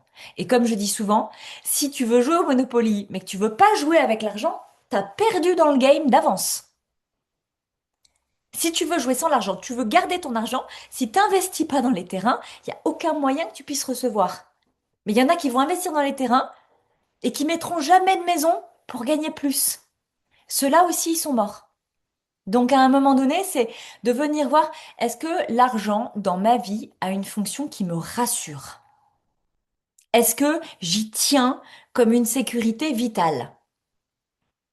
C'est souvent là où on va en rencontrer qui ont la peur de perdre le contrôle, où l'argent est quelque chose de toxique, de nocif, de mal. Si j'en avais trop, je me sentirais complètement mal à l'aise. Et je suis habituée à vivre avec presque rien. Je redis, au Monopoly, tu peux pas jouer sans l'énergie argent. Et c'est comme quelque part, tu peux pas jouer au Monopoly sans autre joueur à tes côtés. Tu peux hein, faire des tours tout seul. Globalement, c'est chiant. Tu te lasses assez vite. Dans la notion d'argent, il y a aussi une confusion régulière entre la valeur personnelle, la valeur de l'argent et la notion de prudence. La valeur personnelle et la notion de prudence. Je prendrai l'exemple de je commence à coacher et je le fais à 50 balles de l'heure. parce que je n'estime pas ma valeur personnelle au-delà de ça. Mais la prudence et la responsabilité viennent te dire que tu ne peux pas vivre avec ce système-là. Si tu te mets à jouer au Monopoly et à vouloir acheter des terrains à 1 euro, acheter des maisons et des hôtels à 1 euro, ça ne marche pas. Si tu n'es pas en capacité d'augmenter ta valeur personnelle et donc la valeur de ce que tu offres pour le faire valoriser financièrement, tu peux pas jouer dans le game. En dernier, on peut rencontrer souvent une difficulté à recevoir à la hauteur de ce qu'on donne. Il y en a qui sont en mode donnez, donnez, elles donnent tout, hein. Jusqu'au moment où elles se rendent compte qu'en fait elles sont vidées, elles ont plus rien à l'intérieur et il n'y a rien qui les a ressourcées. Si je prends un exemple très cru dans le marché, il y a cette dynamique de je donne tout gratuit ou je donne tout pas cher et on attire des gens qui signent pour du gratuit ou pour du pas cher. Des gens qui n'investiront jamais chez toi. Des gens qui cultivent le problème. Des gens qui, en vrai, veulent pas céder parce qu'ils n'ont pas misé sur eux financièrement. J'ajoute un point sur l'argent, parce que c'est très en lien à la neurodiversité. Les sujets globalement que je viens d'aborder sont somme toute assez classiques, on les a entendus 20 fois, mais je t'invite juste à dire, ok, c'est quoi pour moi l'argent dans cette vie-là? Moi, je te résume à, on peut pas jouer au Monopoly sans l'argent. L'argent et la neurodiversité, ça se complexifie un tout petit peu. Quand on n'a pas eu du tout d'éducation financière, ce qui est mon cas, ou quand on a eu une vie où il y avait beaucoup d'argent, mais très peu d'amour. Quand on a eu une vie où il n'y a pas eu du tout d'argent, ce qui est mon cas, et qu'on est empreint de la neurodiversité, l'argent, c'est quoi? Ça sert à quoi? Ça se gère comment? Donc on a effectivement dans la neurodiversité des symptômes de j'ai grandi dans une famille avec beaucoup d'argent et ça m'a apporté de la sécurité. Donc j'ai gagné beaucoup d'argent et je garde surtout tout mon argent. On va trouver des profils de j'ai pas eu d'argent et j'ai absolument besoin de créer beaucoup d'argent. Mais quand on rencontre le beaucoup d'argent, eh bien, on ne sait pas gérer beaucoup d'argent. Là, je vous parle sur l'argent, mais c'est exactement la même chose avec l'amour. Je vous ai dit, il y a eu de l'argent, mais pas d'amour. Il y a eu de l'amour, mais pas d'argent. Il y a des foyers où il n'y a pas eu d'amour, pas d'argent. Dans les énergies qui portent la vie, comme au Monopoly, il y a un plateau, il y a des pions, il y a des joueurs, il y a des cartes, il y a de l'argent, il y a un dé. Dans les composants fondamentaux d'un être humain sur cette vie terrestre, il y a l'amour, il y a la relation, il y a l'éducation, il y a l'argent, etc. Pour chacune des composantes, c'est vrai. Quand on est habité par la neurodiversité, il y a souvent un symptôme de j'ai pas eu, je vais à l'excès, je gère pas bien, je retourne à la case départ. Il y a une espèce de yo-yo comme ça assez dégueulasse où quand il n'est pas identifié, bah, il m'est très inconfortable. Parce qu'il y a des femmes qui réussissent et du coup qui ont de l'argent et qui vont tout dépenser et qui vont tout le temps être en quête de je dois toujours créer de l'argent, mais on finit par avoir une obsession à l'argent qui fait que ben, on oublie d'être utile et on va chercher de l'argent. On a les gens qui ont eu beaucoup d'argent et qui veulent contribuer, contribuer, contribuer. Donc la tendance inverse opposée, je veux tout faire gratuit, mais qui survivent pas non plus et qui ont vraiment une aversion à demander de l'argent. Donc, vous voyez, c'est là où on reprend le premier jour avec les courbes croisées, c'est que quelque part, tous les items que je pose, ils font la valse, on n'a pas le même rapport à l'argent, on n'a pas le même rapport à la santé, au corps. Il y a des autistes qui vont avoir une grande conscience de leur corps. Ma fille, elle est comme un peu hypocondriaque au millimètre près. Oh, je sens là, j'ai un point. D'accord, ok. Et moi, je suis plutôt hyper hyposensible à la notion de mon corps. Donc plutôt une version d'acier, un corps qui est d'ailleurs très linéaire, très figé. Et donc le ressenti, moi je suis typique, hein, m'envoie des pavés dans la gueule. Quoi? C'est censé faire mal où? Hop, rien senti, rien vu passer. Donc vraiment, toutes les notions que j'aborde, c'est très délicat parce que je n'ai pas le temps de les approfondir, mais je vous demande d'aller vraiment en autonomie dans votre subtilité et de raccrocher chacun des items à ce que vous vivez vraiment. Donc de nouveau sur le rapport à l'argent, de noter du coup dans ce flou artistique, c'est ok, maîtriser, pas maîtriser, un rapport sain, pas sain, de 0 à 10, comment vous vous évaluez?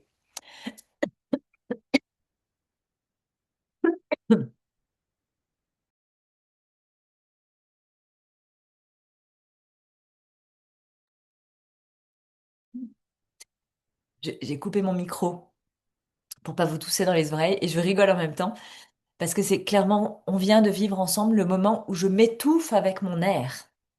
Ça, c'est aussi très, très bizarre chez nous. S'étouffer avec de l'air, faut le faire. Situation de vie.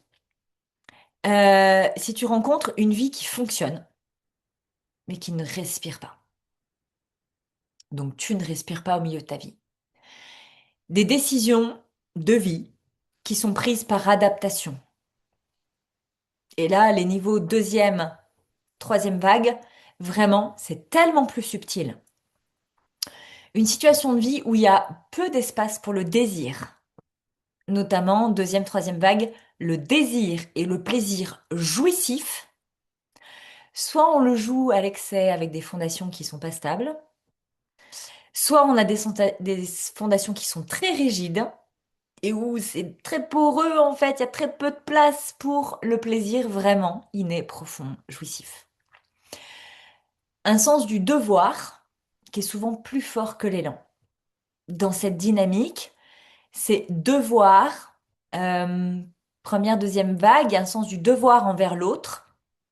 Deuxième, troisième vague, il y a un sens du devoir qui est plutôt tourné vers soi. Et c'est le devoir de réussite. C'est la sensation qu'on s'impose à soi-même. Donc, dans situation de vie, je te laisse noter aussi comment ça joue pour toi.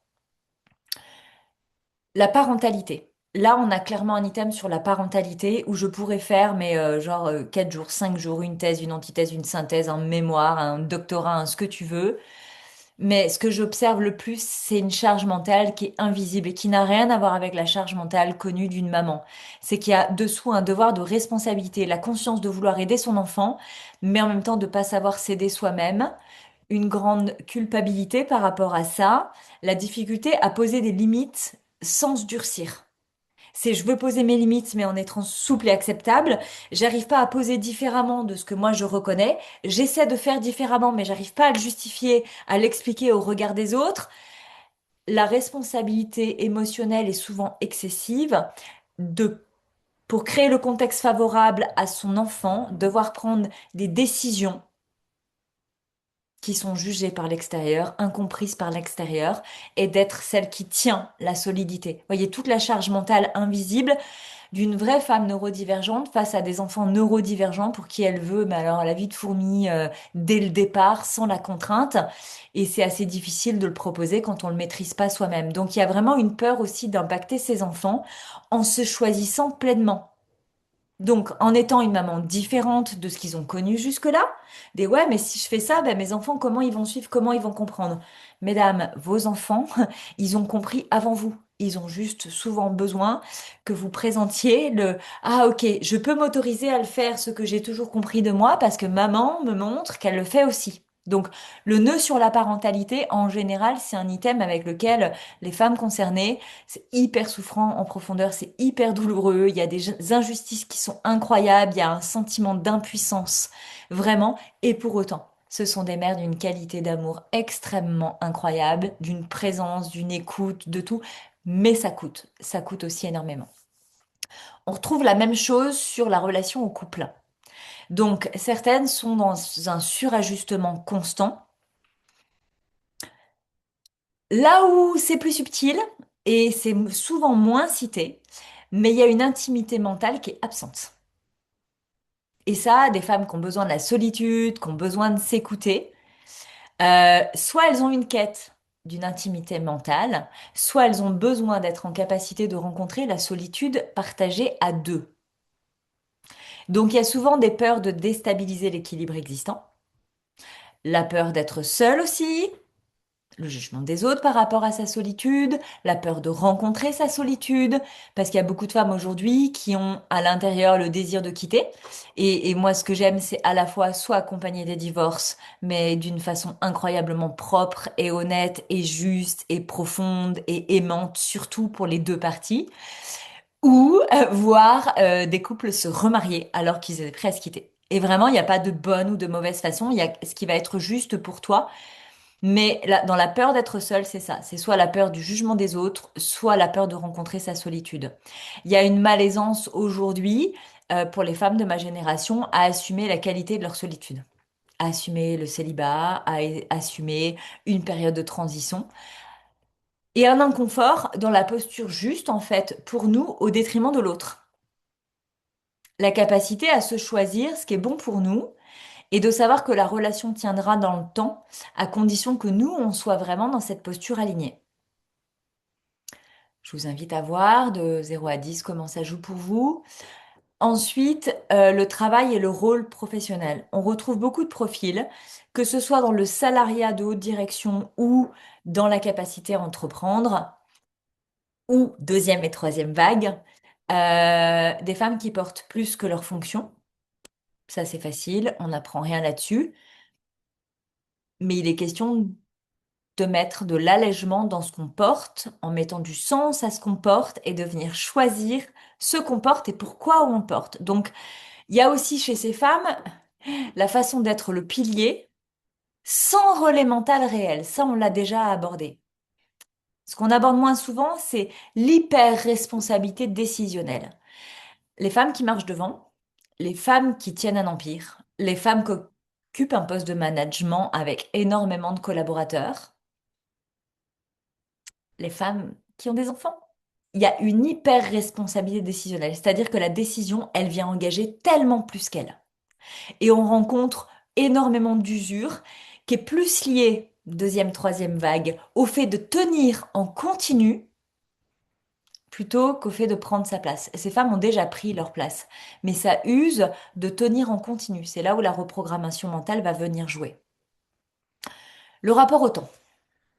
Septième étape du rapport au temps. On trouve l'agenda plein, l'esprit saturé, ou une impression de toujours courir après le temps, sans jamais le rattraper.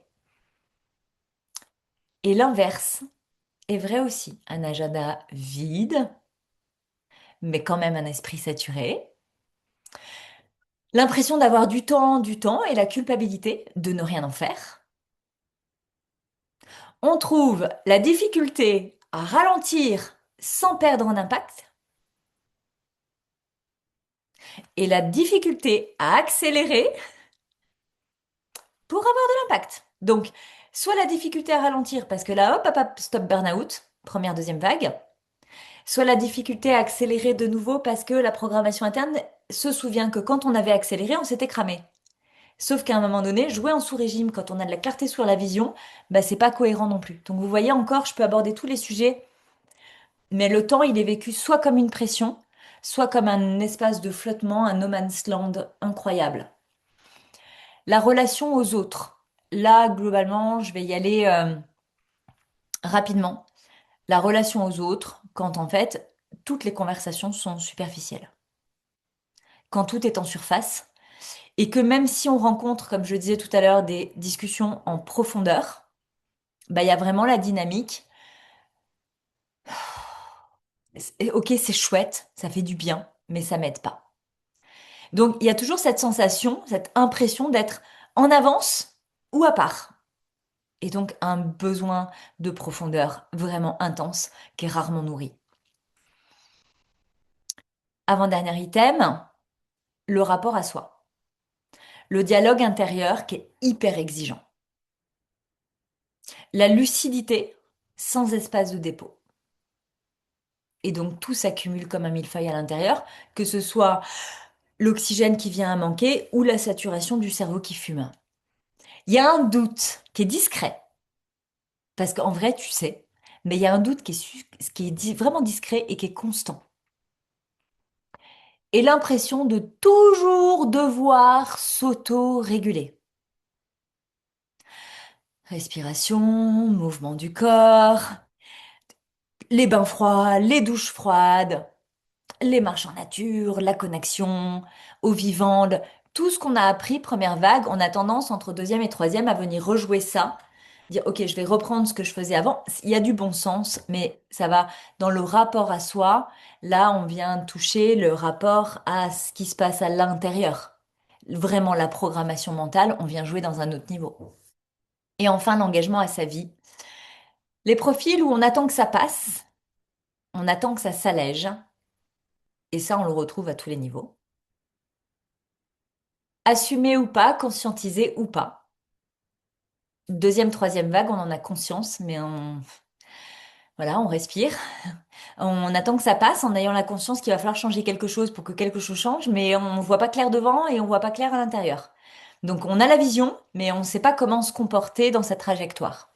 Donc ça, c'est l'engagement dans sa vie qui est un petit peu complexe, avec des décisions qui sont souvent différées malgré la grande conscience, et une énergie qui est investie souvent ailleurs qu'en soi, genre pour se divertir. Donc, on sait se mettre dans sa grotte, mais dès qu'on sort, on a encore cette capacité à investir, à surinvestir au-delà de soi. La peur de ce que changer vraiment implique. Je crois que ça, c'est le dernier item. Et si c'est quelque chose que tu rencontres, bah, c'est aussi normal en fait, parce qu'on n'a pas appris ça. De rencontrer ce point de ce que ça va vraiment changer. On a l'habitude de se cacher derrière une forme de culpabilité. Mais quand on a la grande conscience qu'un retour en arrière n'est plus vivable et qu'une accélération en avant sans pas conscientiser nous amènerait à un chaos intersidéral, eh bien oui, ça vient poser des faits de vie sur l'impact qu'on peut avoir au-delà de nous et de ce que ça vient changer vraiment en profondeur, comment on va se comporter dans sa vie quand il y a autant de choses qui se présentent, des enjeux au millimètre près. Je serais curieuse là maintenant de savoir comment ça t'anime et ton petit bilan. Concerné, pas concerné, ça parle pas. Oui, Sandy, tu peux passer sur ton portable, je te recevrai avec plaisir. Je vous accueille hein, toujours dans la maison Capable, ça fonctionne comme ça. On arrive à l'heure où on est disposé pour arriver, si on change. J'accueille toujours en cours de route, il n'y a pas de ah, t'es sorti, tant pis pour toi. Alors, purée, je me sens tellement concernée. Ok. Sandy me dit, je suis en attente. Ah bah oui, je te voyais pas, t'étais cachée derrière mon... Hop, ça y est, elle revient, cool. Ça me parle trop, punaise. 100% concernée. Mm. Les deux pieds dedans, tu le sais déjà. Bah oui, je le sais déjà. Mignonnette, va. Mais je le sais souvent avant que tu acceptes de le savoir toi-même et de le reconnaître toi-même. Ça tremble, c'est normal. Ça fait peur, c'est normal. Il y en a qui sont là et qui peuvent regarder ça en disant, non, ça va, tout ça, j'en ai conscience et c'est confortable. Et c'est tellement ok. Et ça va rester confortable jusqu'à ce que ça ne le soit plus. Quand on est milieu de deuxième vague, on peut recevoir le discours aujourd'hui en disant, bah, ouais, ok, je comprends, mais ça me traverse. Celles que ça va toucher vraiment, qui vont dire, ah, punaise, ça me parle trop, bah, première vague. Je suis en train d'entrer dans la deuxième et c'est encore tout nouveau. Celles qui sont au milieu de la deuxième vague, c'est l'espace où c'est confortable. On est déjà sorti le cul des ronces de la première fois et du coup, bah, il y a cette sensation de grandeur, etc. Ouais, ça va revenir et c'est intéressant pour moi que vous receviez cette évolution aujourd'hui comme une graine que je peux planter. Peut-être que vous allez me rejoindre dans 2, 3, 4 ans. Parce que tiens, ah putain, je me souviens, le 28 janvier 2016, 2016, 2026, Audrey Prévost l'avait dit. Attention, ça va revenir. Je trouve ça chouette que vous sachiez que ça va revenir en jouant différemment.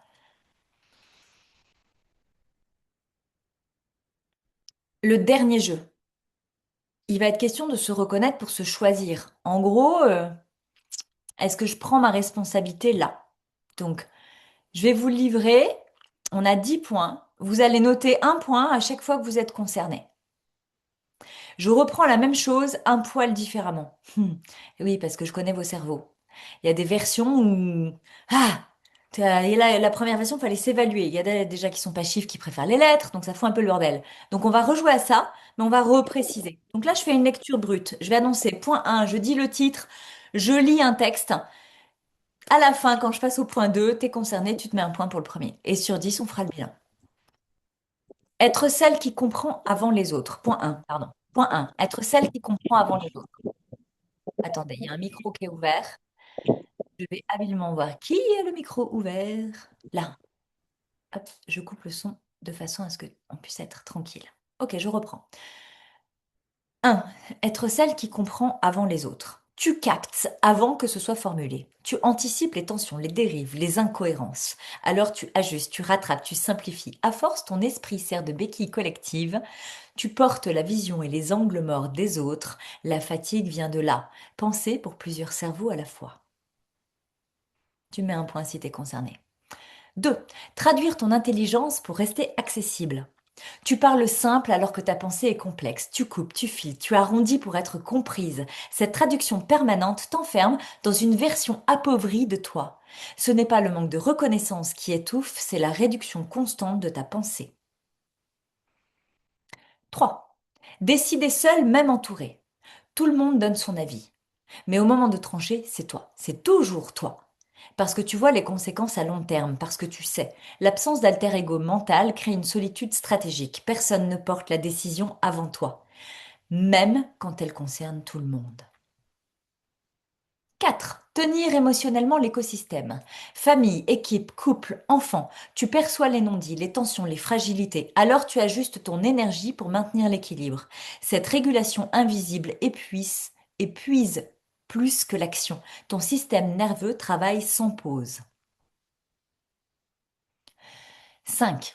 Fonctionner en surclarté permanente. Ton cerveau ne s'éteint jamais vraiment. Il analyse, il relie, il projette. Quand trop de sujets se superposent, la finesse devient la surcharge. La clarté se brouille non par incapacité, mais par excès de données internes non déposées. 6. Être la référence silencieuse. On te consulte, on te regarde pour valider sans toujours le dire. Tu deviens le point d'appui invisible. Cette posture enferme. Tu es utile, mais rarement rejointe à égalité. La charge vient de ce déséquilibre constant. 7. Assumer. Seule la vision financière. L'argent circule, les décisions impactent. Tu vois les risques, les opportunités, les implications systémiques. Mais tu n'as personne avec qui penser l'argent sans devoir justifier, expliquer ou rassurer.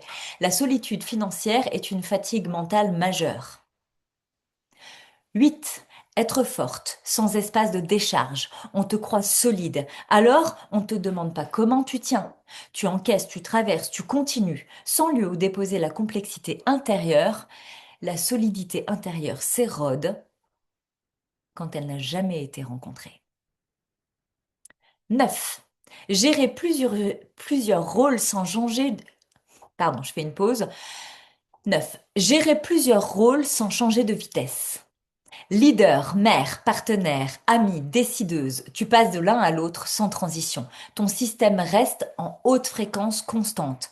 L'étouffement vient de l'absence de respiration mentale entre les rôles. 10. Pensez plus vite que les relations ne suivent. Ton évolution intérieure est rapide, ton entourage, lui, avance à un autre rythme. Tu ralentis pour ne pas créer de rupture. Cette autocensure relationnelle enferme ton élan et crée une tension sourde. Ok, de 1 à 10, dis-moi dans le chat comment vous êtes concerné.